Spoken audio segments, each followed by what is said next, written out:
Hello. Welcome to another exciting edition of the TPMA Talks podcast. These talks are recorded at the monthly meetings of the Toronto Product Management Association. Please visit www.tpma.ca for more information about our organization. This month's topic is entitled, A Swiss Army Knife for Your Career. Enjoy. So, just a preamble to tonight's topic is that we decided that kicking off the season in September really needed a kind of foundation focus, if you will. Not something very specialized, but something that would really get everybody going. So we've talked a lot about career management, managing your career and product management. Now, whether you're looking for a job or you're looking to hire people or you're in a job that you're very happy with, but you want to continue to be active in the community and keep yourself, keep your presence and your reputation known out there. All of those elements of managing your career are an interesting discussion, and we felt that there not only would be a lot of knowledge and experience in the group here, but that we could also provide some guidance on that side. So, what does Lee Garrison have to say about managing your career? What special experience or credibility do I have in this? Only that I've been doing this probably longer than most people in this room, which is going on 20 or 25 years now. So I've been through, started back in the DOS days, and have been through just about every transition you can imagine since then, and worked in many different aspects, from middleware to development tools to hosted services, and now, of course, obviously lots of work in the cloud services space. And so I think I bring some perspective to it, but more than that, I really wanted to bring the kind of semi-religious, market-driven product management approach to this. Right? And so I thought of what are the things that we need to be aware of in managing our career. And it's not just one thing. I think one of the issues is that when people need to find a job, then suddenly they're thinking about, I got to build up a network, I got to get connected to everybody, and that kind of stuff. And I know I've been guilty of the same thing. I was at Citraka doing development tools for 8 years, and then we got acquired by Quest, and I was decided that I had enough of that. And so all of a sudden, I kind of sort of came up out of the swamp and was wondering, hey, where did all my network go? I know everybody in the development tool space, but I didn't know anybody else. And so I really learned a lesson at that point that keeping your network alive and building and maintaining is something you have to do on an ongoing basis. It's not something you just do, ad hoc when you need it, because it's not really there. It takes time to build it, and it takes time to build a reputation and have those connections. So the Swiss Army knife approach is really, what is your toolkit of those things that you're going to use all the time, every day, that when you need it, when you need to draw on it, whether that's to find a job or whether that's to find potential customers that you want to interview for requirements. The Swiss Army knife is all those tools that you're going to be using on a daily basis to manage your career and keep those networks and research alive for you. Right? And obviously, today we're kind of spoiled. We have a whole plethora of social networking, environments and platforms that we can work with that we didn't have, 15 or 20 years ago.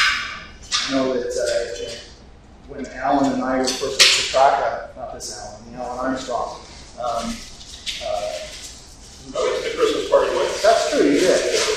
But when we were at Citraka, back in the early days of sort of Apple Network and sort of the internet was still fairly recent, I guess. We were reduced to picking up the phone and trying to find people. So it wasn't a matter of being able to go online and find somebody's profile and understand who they were connected to and what they were doing, and then be able to develop persona and segmentation based on all that, and then go talk to them. It was really started from scratch. So I think we're in a much different place now. But at the same time, it could be extremely overwhelming, right? I mean, there's so many sources of information. Which ones are going to be useful and how do you manage So LinkedIn is the obvious one, but I think there are lots of other online platforms and ways to manage this, and so I want to throw that out to the group later in the discussion about what other kinds of things are people using and what has been useful, and how could we sort of put those into the Swiss Army knife, if you will. All right. So the first question I have for you is, and I'm making an assumption here that you're all on LinkedIn. Is there anybody not on LinkedIn? Not that you would admit it in this crowd, but anyway. If you're not on LinkedIn, then the first thing you do after tonight is go get yourself signed up. But I'm assuming that most of you are on LinkedIn.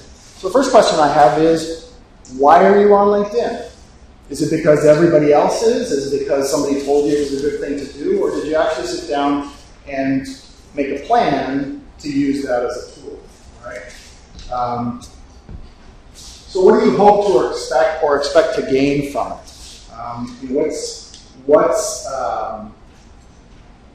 What do you have a specific objective with your profile on LinkedIn or your activities there? Or is it just something that's kind of interesting to waste time on every day and sort of dabble in it every once in a while when you think about it? Have you spent some time really creating a profile that represents who you want to be seen as in the online world? And I mean, I think most of us think of it as, oh yeah, it's sort of a more modern, adaptable version of our resume, with lots of other features, of course.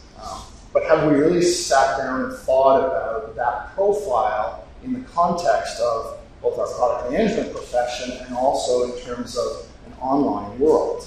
And so I want to talk a little bit about some of those things.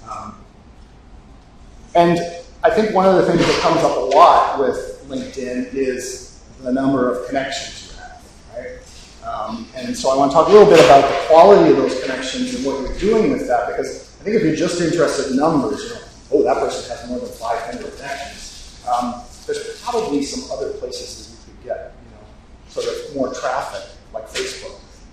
It might not be the same value to you, but it's not about the numbers. It's about the quality, about positioning yourself. That's what we're going to talk about here.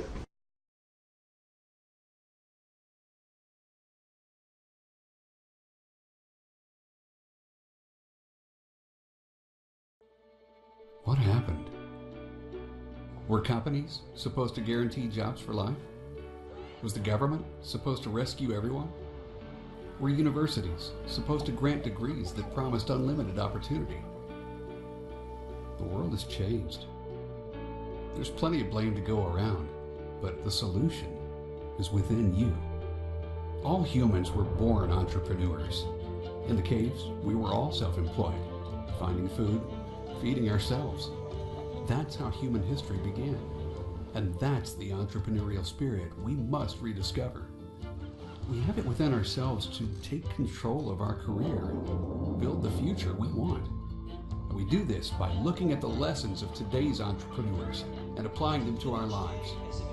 How we adapt, how we develop a competitive edge, how we take smart risks, how we use our networks. You see, today's challenges actually present enormous opportunity. You were made to survive almost anything. You can invent yourself and invent the future. The startup is you.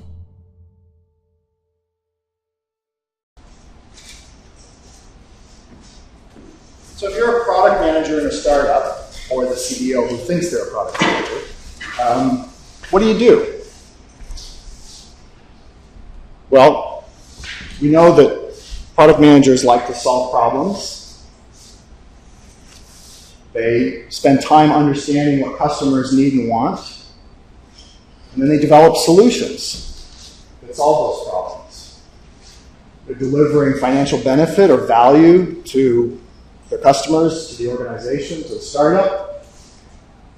And most importantly, they see things differently than people in the market. Or at least we try to see things differently. Right?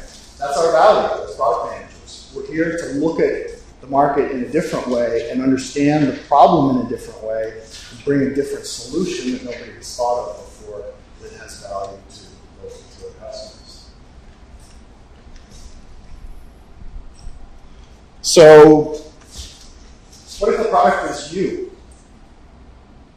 Have you thought about that? We talk about it occasionally, and you sort of say, oh, maybe I should eat my own dog food, treat myself as a product. How would I do things differently? So, some things you might want to ask yourself is, what's my vision? What's my sort of product vision? Or if I was a startup, Lee Garrison Inc. What's my vision? What's my sort of reason for being? What's my mission in this world? Who's my target market?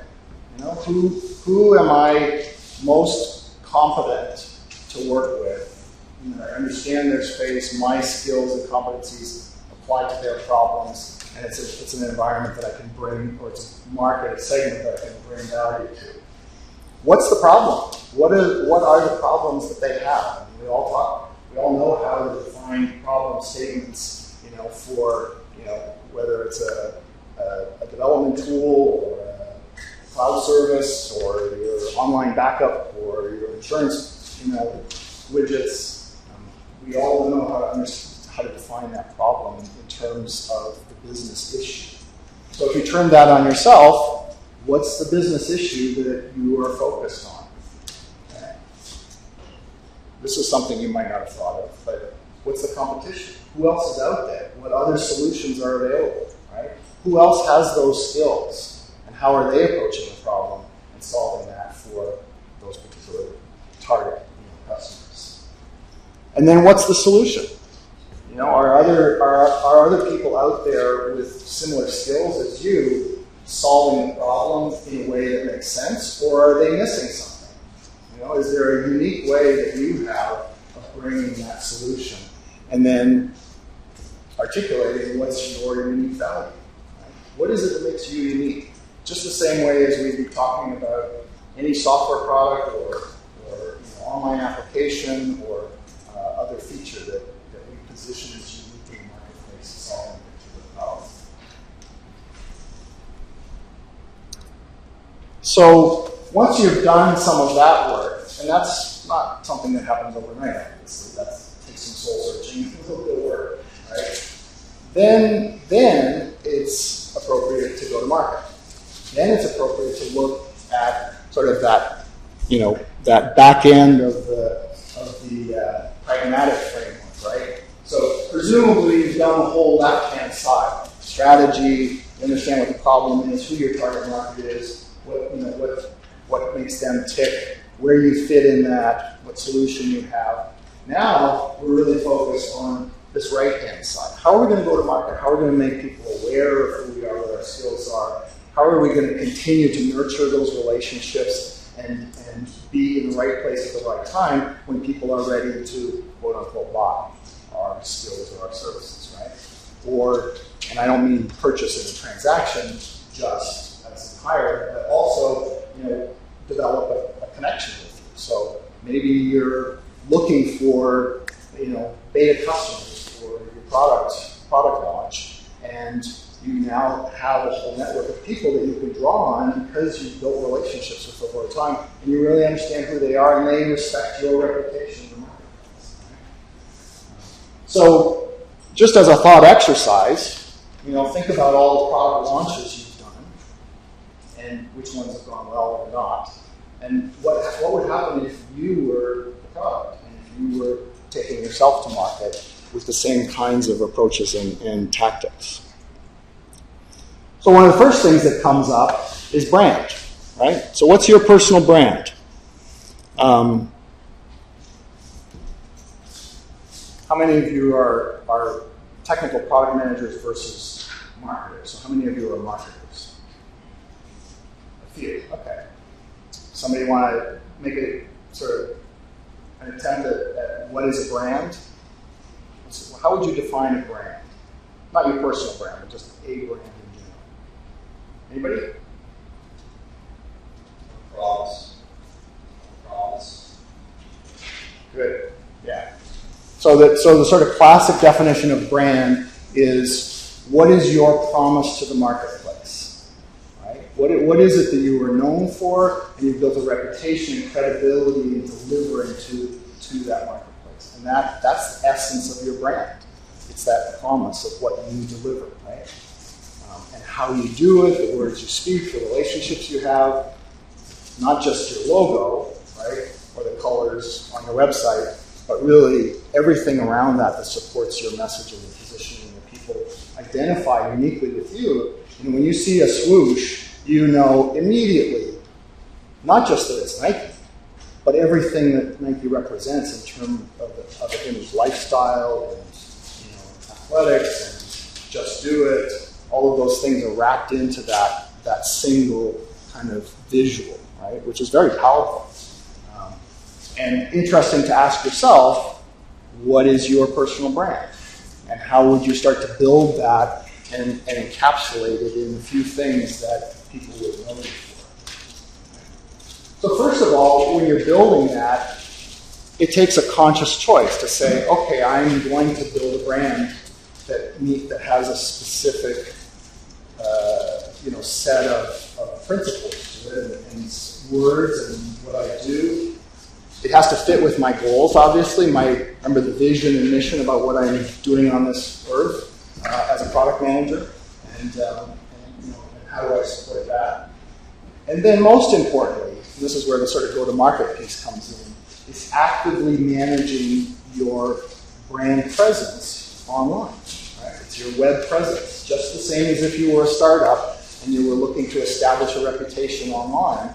You'd be thinking about the words we use, the messaging we use, the advertising we do, who we talk to, who are the influencers, the kind of thought leaders or the analysts that we want to get talking about us. All of those things wrap up into your web presence and supporting your brand.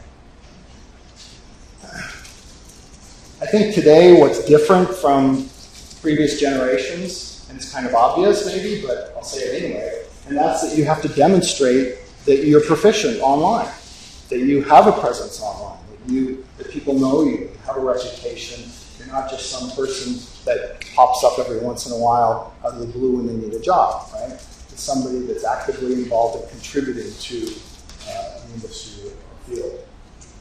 And the other side of that is that as more active you are in that community and building those connections, the more you receive from it as well. So you're not just contributing to it, but you're also receiving.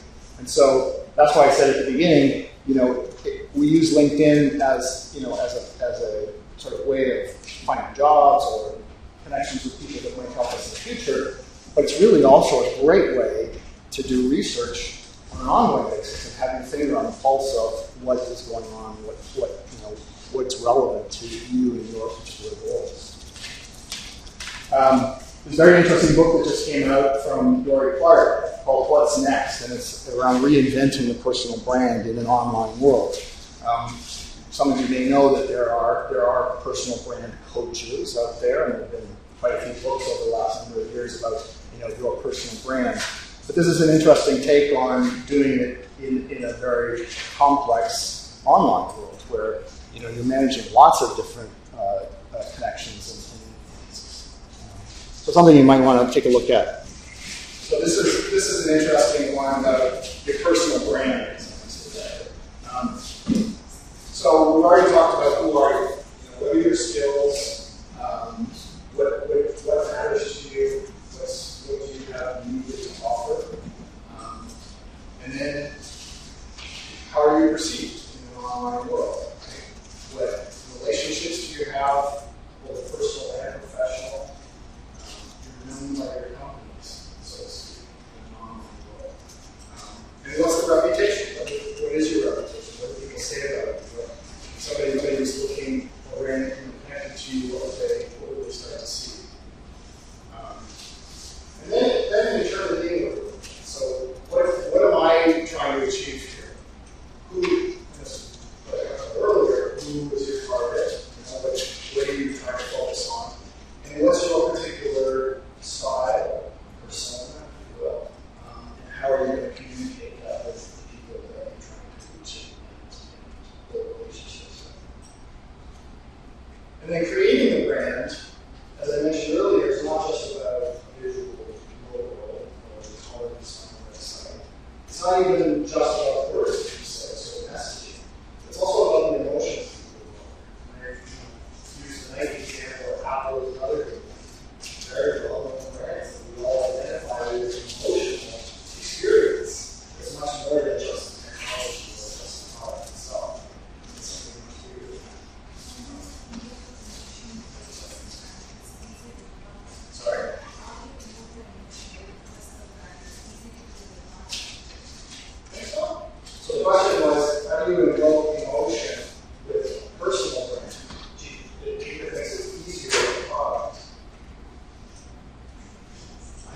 about tribes.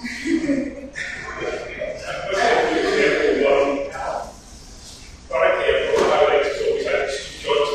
So, for example, I would suggest that one of Steve Jobs' brand actions is very humorous funny guy. And when you hear about it, people would attribute that to humor to the Steve Jobs brand. Yeah. For example. Right. Well, another good one would be Steve Jobs. So there's obviously a personal brand that has a certain amount of intrigue and kind of surprise to it. He didn't really fortunately, sorry. And the last point I wanted to make here was the point about storytelling. And this was something that came up in product. We had a session on storytelling, which is kind of interesting. You may have seen there's been quite a bit of attention to storytelling as a kind of technique and skill in a lot of online blogs and publications. And I think it's particularly interesting that it's starting to come up now over the last couple of years, because people are recognizing that storytelling is a great way to engage other people. If I'm telling you the bits and bytes and specs of my product, of my personal brand, it's not going to be as interesting as if I tell you a story or an experience that you can associate with, and then through that experience you start to understand not just what the skills are, but also how I think and things that are important to them and not say in some words. And then creating your ecosystem. So if you think of an online world here, your personal brand, what is that ecosystem? Obviously the relationships and connections you have, but it is also the kinds of groups you participate in, the kinds of websites you frequent, the kinds of information or research you participate in. So there's a lot of other elements to that beyond just the sort of nuts and bolts of your connections. And then it's consciously creating the network. So just as you would do with a PR campaign for a product, you say, all right, in order to reach our end user and influence them, there's a bunch of other people that we have to get close first. So it is the analysts, it is the individuals, property of some sort. So there's a sequence to that. Building those relationships, gaining credibility, and then having that be able to that much larger group of people to get to.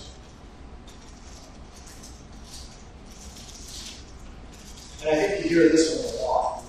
If you're creating content, it has to be original.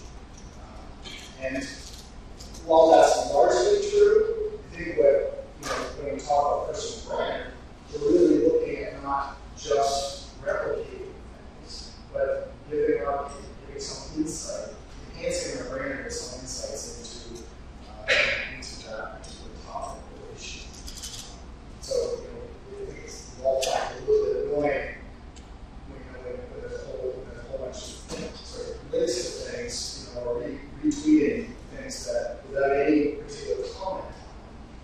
Yes, it's a sort of centralized source of information sometimes, but we like fireworks too. I really like to have some sort of opinion or interesting comment from somebody that says, "Hey, I found this interesting because," and you might find it interesting too. And I guess the sort of last two here, getting involved, we'll talk about this in a minute, the importance of contribution and participating in order to engage. But also in measuring and monitoring. So it's not just something you kind of go at and do a few days and get away, but it's really just like we would run a campaign online with analytics, and you start watching where the web traffic is coming from, we get that messaging to that, we try to understand what the trends are over time. The same thing can be applied to us.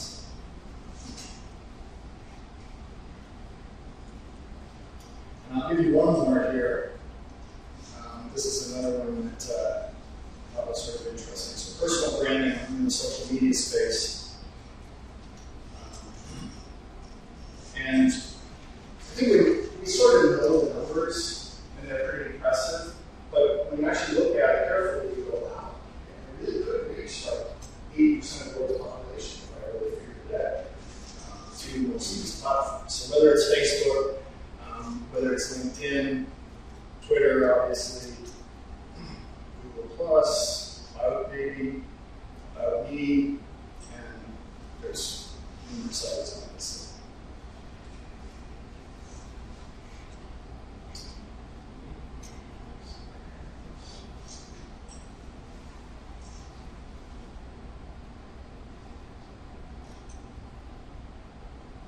So, let's get down to some tactics here. So let's say you agree with everything I've said so far, and you've drunk the Kool-Aid and decided that, okay, I'm going to really try to approach this a little differently now. What are some of the things we could do here? All right? One of the first things I thought of is, if you're a product manager and you're going to market, what's one of the first things you think about? Being found, right? And how do you be found, right? You pay a lot of attention to keywords and optimization, all the things that are going to make you visible and make your particular website or whatever you're proposing be visible. So your LinkedIn profile can be that tool. It's one of many, obviously, in the Swiss Army. But interestingly, I've seen people, and I tried it for a while myself, who took their LinkedIn profile and down at the bottom of their summary just put a paragraph there of nothing but keywords, right? And in addition to your skills and experience, keywords, that sort of thing, I actually did see within about 2 weeks, like I doubled my hits, in LinkedIn just from doing that one thing. So it's kind of interesting. I'm not sure that I want to have keywords on my summary all the time, but it just proves the point that keywords do make a difference, and how you incorporate those into your summary is up to you, clearly. LinkedIn makes a big deal about 100% completeness. All right? Is there anybody here that doesn't have a 100% complete profile on LinkedIn? Tell us you. Have you looked at why it's not? Have you looked at their recommendations and what they say you might want to do?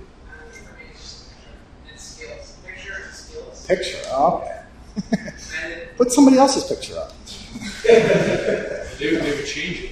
They would change it. So my profile was 100% complete, and now I saw that it wasn't. Interesting. I didn't change it. Okay.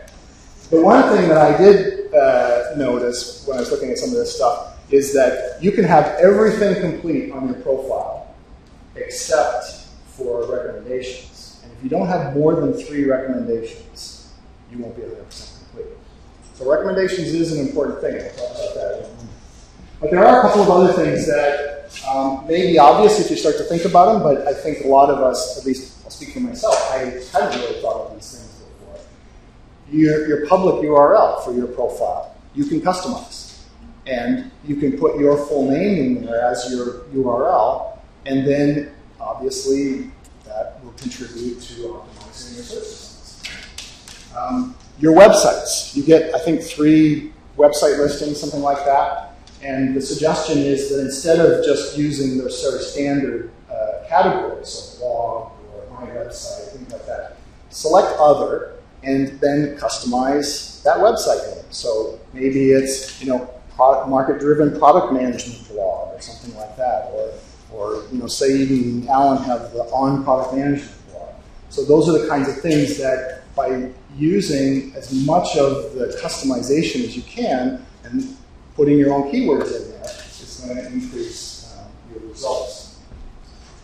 Keywords, link building is obviously critical. So linking to whether it's articles that you have or companies that you're affiliated with, events that you're affiliated with, all those sorts of things. There's a lot of new apps, obviously, and we'll talk about those in a moment. But the more links, just the same as you would be doing with your company or product website, the more link building you can do, the more impact you're going to have on your search results. Can you give us, for example, the link building?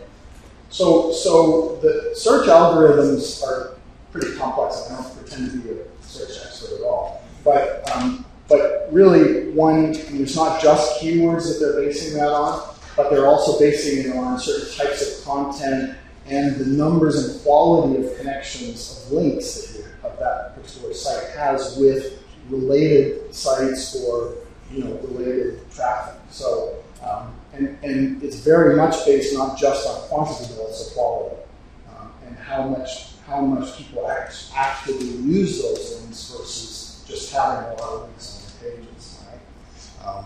So if you think carefully about the kinds of things that you have that you've created online, whether those are slide presentations or videos or articles or whatever. Those are all important things to build into your profile. Obviously, groups that you're participating in. The other one that's interesting is creating groups. So if there's a particular topic that you're passionate about, that matters a lot to you, and you're interested in doing that with other people, then a group is an obvious way to do that. And by being the creator of a group and the manager of a group, you have huge credibility in terms of search optimization. Are you saying something? Yeah, if you want to eat or good breakfast. Okay. I just want to remind you. Okay. And the last thing, of course, is the LinkedIn apps. So how many of you are using LinkedIn apps right now? Okay. So which ones? I'm using the reading list for Amazon's reading list, good. And I'm not sure if it's an app, but I registered for events like this Yeah, that's not an app, but you can. Yeah, that's another good link building, piece. So SlideShare is one that if you've been at Product Camp, you've seen a lot of SlideShare, presentations.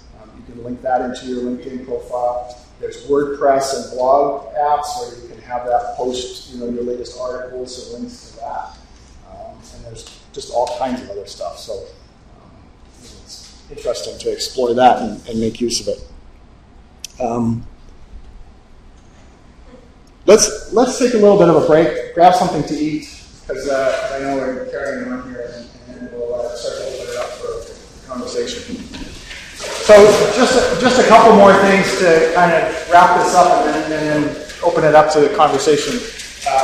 But there's a whole bunch of neat things here. So last year, LinkedIn did a survey of of their North American users of the most overused buzzwords in their profiles. So if any of these words are in your profile, you might want to think of a synonym or something. Figure out something else. That is my profile. Yeah, I know, exactly. Right.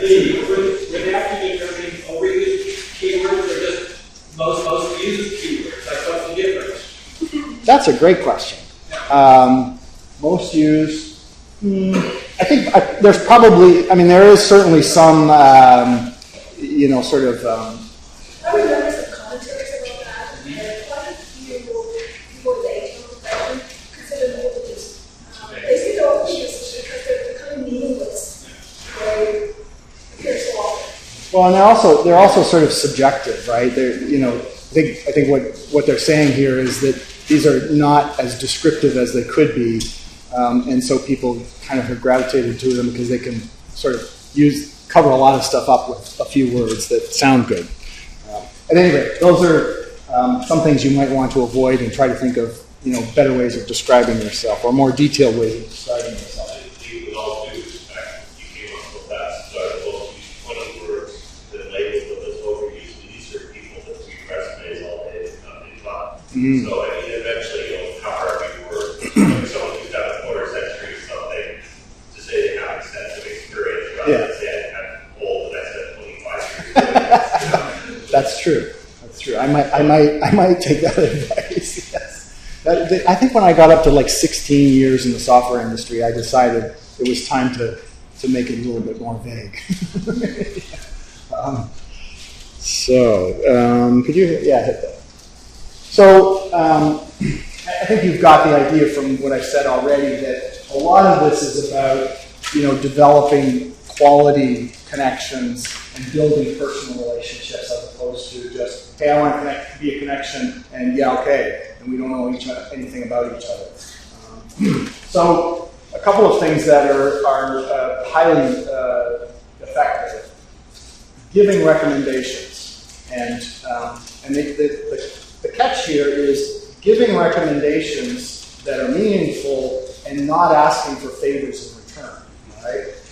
Because those are the kinds of relationships where you'll build a reputation and ultimately you will get recommendations as well. But it's kind of, it's not sort of gaming the system where if you give me a recommendation, I'll give you one. It's more honest and really providing personal context. Now, on that point, I don't know how many times I see in my stream on LinkedIn, we recommended Alan, blah, blah, blah, and then literally right after, Alan recommended lead, yeah. So the reciprocity thing seems to be a typical courtesy, but maybe wait a couple days before you do the LinkedIn actually does that automatically, because I remember when I received a recommendation, they ask you. So it built in the linking function. Yeah. I think if you look at it from your perspective, if you see those reciprocal recommendations right side by side, it kind of questions the credibility of it, right? So making introductions is another good one. So be a connector. Connect people who don't know each other and that have something in common and could really find some useful interaction between them. And that's easy to do on LinkedIn, right? Provide those introductions. Can I just interject with a just on that same topic? I actually have heard a suggestion from someone that you want to hide your recommendation from other people because you don't want people to leave your profile to look up the other person. So you have that option of hiding your recommendation. I just thought it was a great perspective when I heard that. Interesting. Because they say Too bad you can't have. They don't want to delete your profile. Too bad you can't set links to open up in a new window or something like that. But, anyway. So connections are good, but obviously make it meaningful, right? And take a moment to think about that. I mean, when you're trying to connect with somebody, you get the standard, I'd like to connect with you, on LinkedIn or on my LinkedIn network. And you don't have a whole lot of space there to describe your whole life story, but make it something meaningful so that people remember it and actually sort of catalog it in a place that's useful. Also, think about promoting your LinkedIn profile in other places. So, what about your email signature? What about your business card? What about in your other social network accounts? A lot of us do, on LinkedIn we'll have Twitter and Facebook or vice versa, all of those things. But think about the other places that you want to be able to promote that. And of course those help in the link building optimization too. Using the LinkedIn apps we talked about, because that obviously creates a lot more presence in terms of links as well. And the last one, which I thought was quite interesting, something that we wouldn't even think twice about if we were we were doing a campaign for a product, is a call to action, right? What's your call to action? Do you have a call to action on our LinkedIn profile? Is there a place to say, contact me about X, or download my latest article here, or whatever? And apparently there are, and some of you may know this better than I, there are buttons and things that you can get in LinkedIn that you can add to your profile to say, and that you can customize. So, click here to contact me immediately about X or something like that. So have a think about that, and sort of consider what might my call to action be. I'm looking for beta customers for this particular product, or whatever. Yeah. So what's in the premium version of LinkedIn? You have a premium version of LinkedIn, or do you use this standalone? I do have premium, and what is it that you get that say I don't primarily the two things that I am most aware of, and there may be other things, but the two things I did it for was to be able to have the job seeking logo up there and the premium LinkedIn, and you get extra in-mail, whatever the tickets. So I get like 3 times the in-mail tickets that you do or something, and I can also see. I also get to see who has viewed my profile. So it gives me very detailed analytics on anybody that has, what search terms I've come up under, who's looked at my profile, all that kind of stuff. So for me, from a consulting standpoint, it's very useful because I can actually see what keywords are working, who's looking at me for the kinds of projects that I do, and that sort of thing.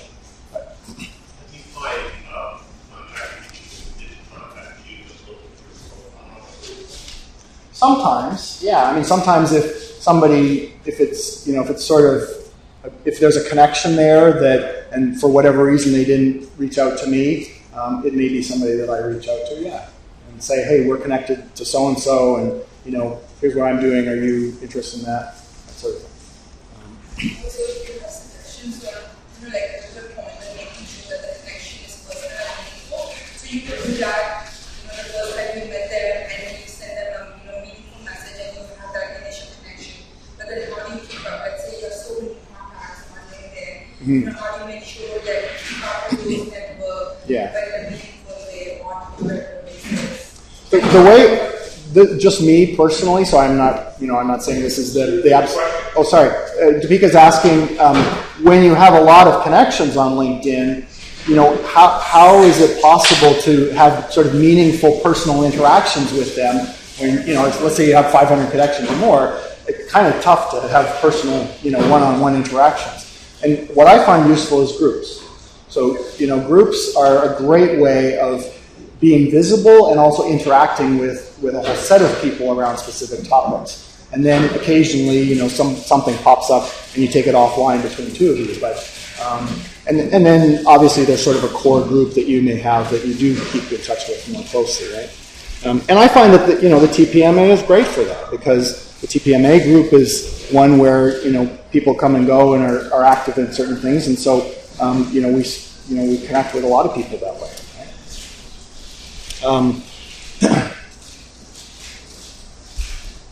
Where am I here? There we go. So thought leadership is something that we talk a lot about when we're marketing products or services, but think about yourself in the same way, right? So what would it take for me to establish myself and build my credibility as a thought leader in a specific space, right? Is that tweeting all the time? No, probably not. Although that could be, a contributor to it. Personally, I find I don't use my personal Twitter account for much of this, but I do participate in the Product Camp Toronto Twitter account and TPMA, obviously. So there's a lot of things there which are quite useful, and you can participate in.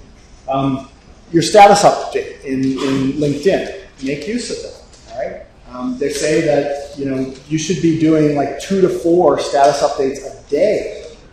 However, they need to be meaningful. They need to be quality. They need to be something that reflects your personal brand and the stuff that you're trying to be visible for, right? Not just a sort of regurgitation of a lot of things that you might find on the web. Right? LinkedIn Answers. How many of you participated in Answers? Right? It's great. I mean, it's a marvelous way to establish some credibility about a space you have expertise in. And if you do it enough of it, you can, you get that sort of badge of being an expert. And of course, that contributes a lot to your visibility. Groups I've already mentioned. There's a whole plethora, I'm sure most of you are aware of them, of product management sites. So whether it's Pragmatic Marketing or Grandview or I don't know, I can think of hundreds of them. But anyway, most of them have some sort of forums or groups or discussions or connections. So think through the ones that are particularly meaningful to you and that you would want to participate in. Okay? And then other networks. So obviously there are all kinds of other social networks, whether they're professional or personal or hobbies or geographic, demographic, whatever, that could be useful there. Next one. Almost done here. So here's another one I thought was kind of interesting. So there's a LinkedIn group called 9 a Day, all right? And it's specifically focused on what they call continuous career management. And this is exactly what I'm recommending. It's not something you do when you need a job or when you think you need it. It's something you do a little bit of every day. And so these are the things that they say. In 9 minutes a day, you can do some of these or one of them, and that over the course of time, you actually maintain a presence that you've built a network, you're maintaining relationships, you've got recommendations, you are profiling your achievements and wins, you're updating your status, you're expanding on thought leadership, you're making small progress there. You're using video. Video is another very interesting way to expand your profile.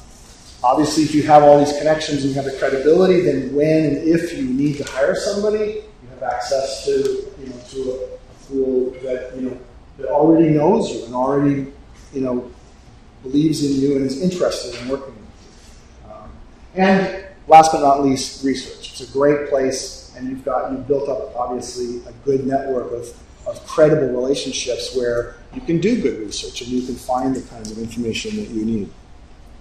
Iona? Yeah, question please. If I join a group on LinkedIn, let's say job seekers across, the next day all my contacts will know because there's an email message or LinkedIn updates saying that sort of a Facebook behavior, and it will take off my boss to learn about it, of course. Is there a way to hide that feed, like my activity, my preferences? I think there is. And it would make sense that there is, but I guess the point is that what we're talking about here is managing your personal brand. So yes, at some point you might want to join job seekers, but really on an ongoing basis, what you want to be participating is in building a network that your boss would be, very pleased to support, very pleased to see, right?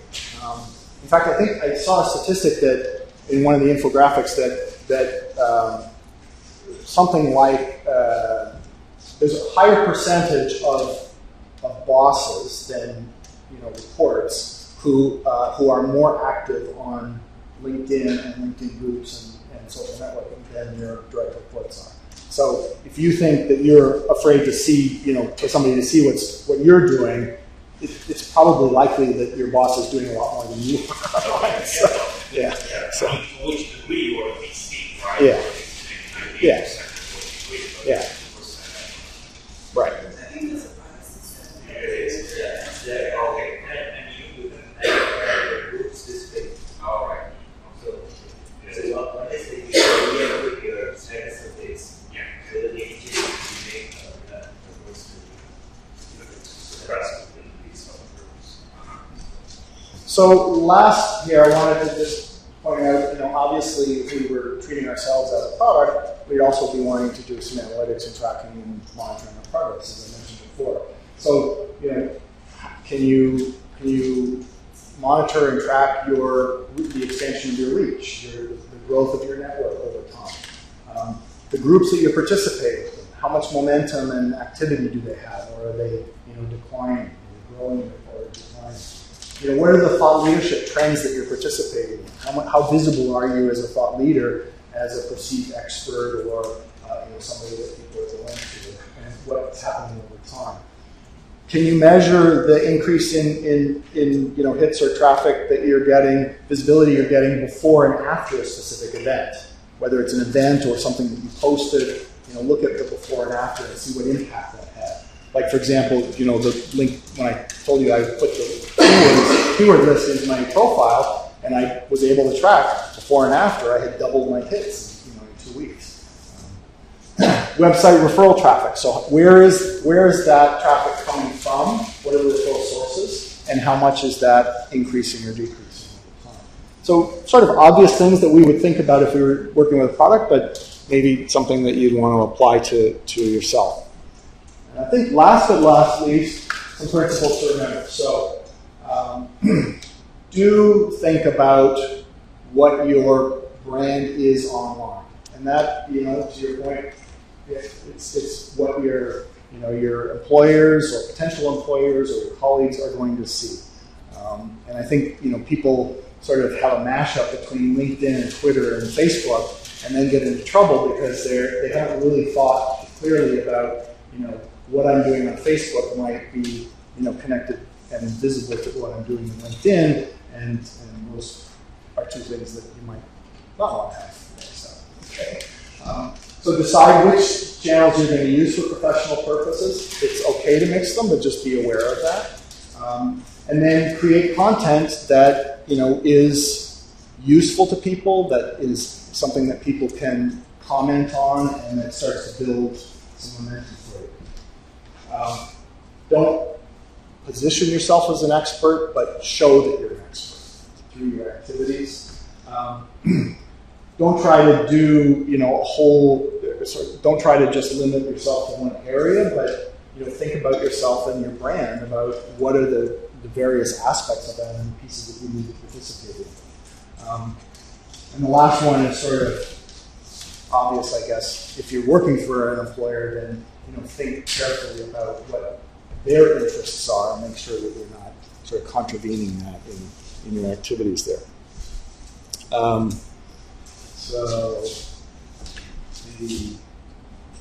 That's interesting. No, it's okay. I had one more slide, but maybe I didn't do that one. Not a problem. So we have gone a little bit over time, I apologize. But let me just throw it out to you and ask for, how many of you are participating in a professional capacity in other social networks other than LinkedIn? So are there other social networks that you're participating in a professional capacity other than LinkedIn? So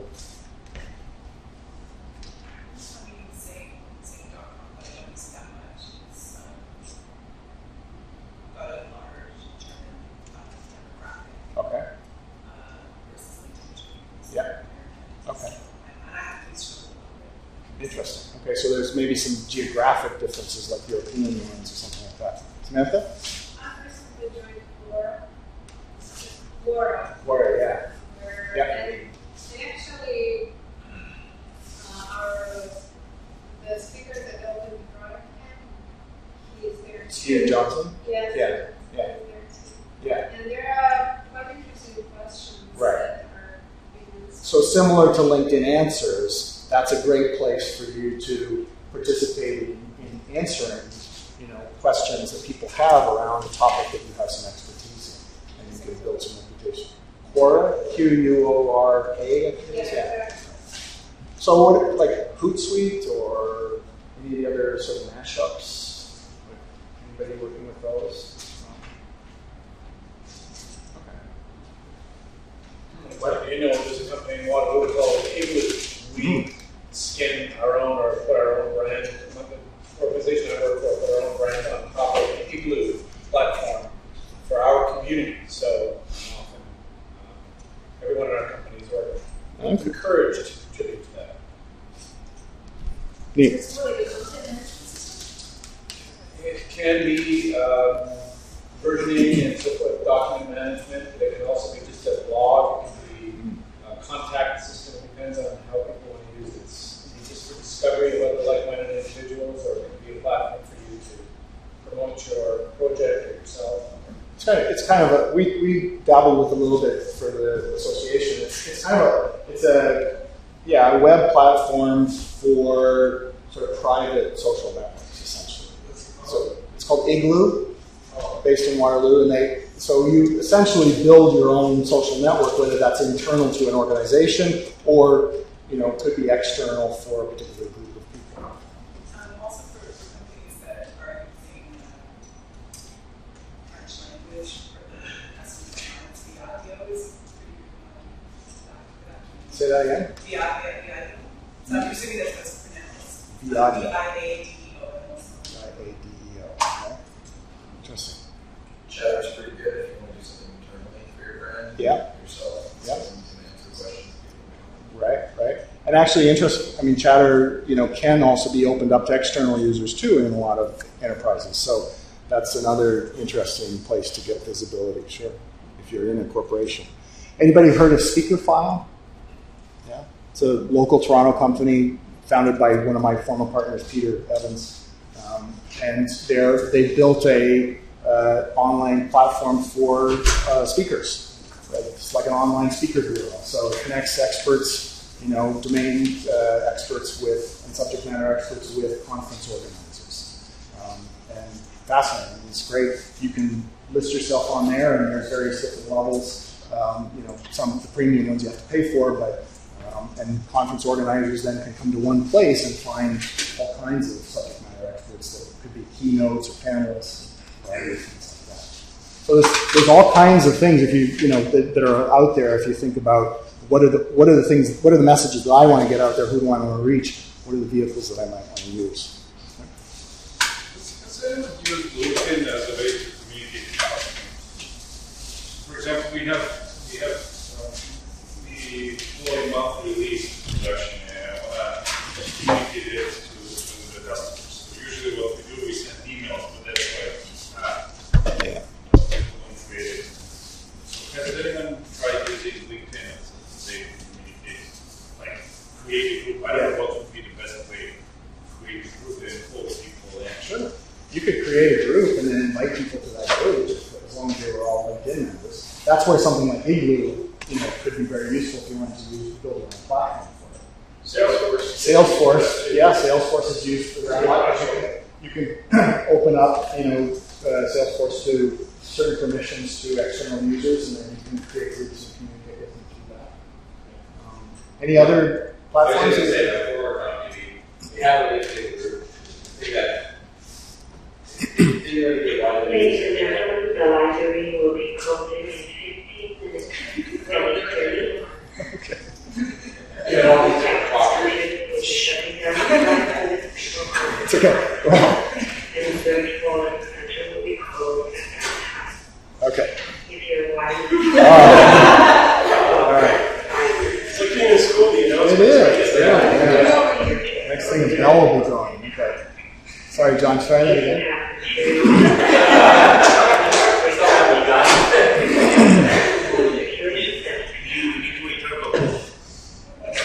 exactly. So what I was saying, what I was talking about, when you have LinkedIn groups, there's long, we're using Ning is kind of like included, very wrong. So we have all these different properties, and it was confusing for me to understand. I would really not a customer to understand it. So I wanted us to consolidate the properties and suppose that.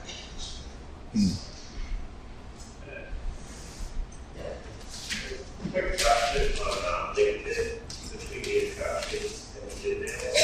I wonder if really you're just trying to extract money because you're told to only do an introduction with people that you already know. You basically have people kind of interaction with them. But then if you don't know them, then you can pay to send them an email. So I'm wondering, like, if that whole thing is smoke and mirrors and really introduction is really no different than email itself. I find it useful, more, I discover people in groups or that I have, an off sort of one-to-one interaction with. Sure. And that's in areas. Because then I have to sort of go through thinking, who's connected to them, wait for them to make an introduction and things like that. And just contact them directly. And if it's relevant, then they will do. So it's useful.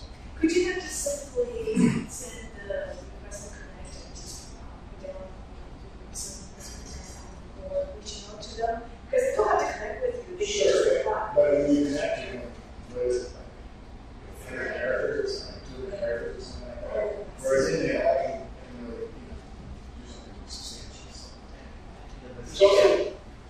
There's also this notion of I think they call it open network or something, where you can basically say, listen, I'm free to be approached in a way, but you don't have to worry much about that. That's the pretty good is you can get access to the site. It's not open.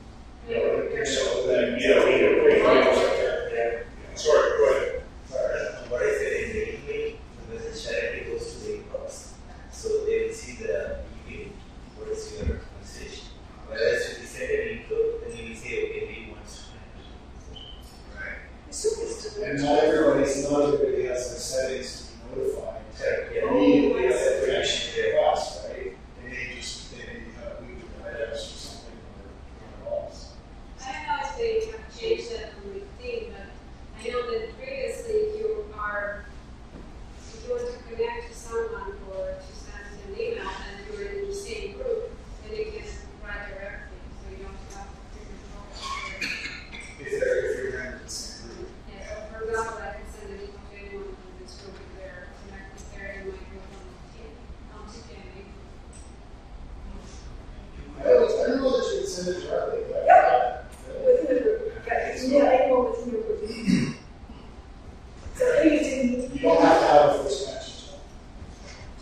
lots of ways for us to engage online, so we can start from there.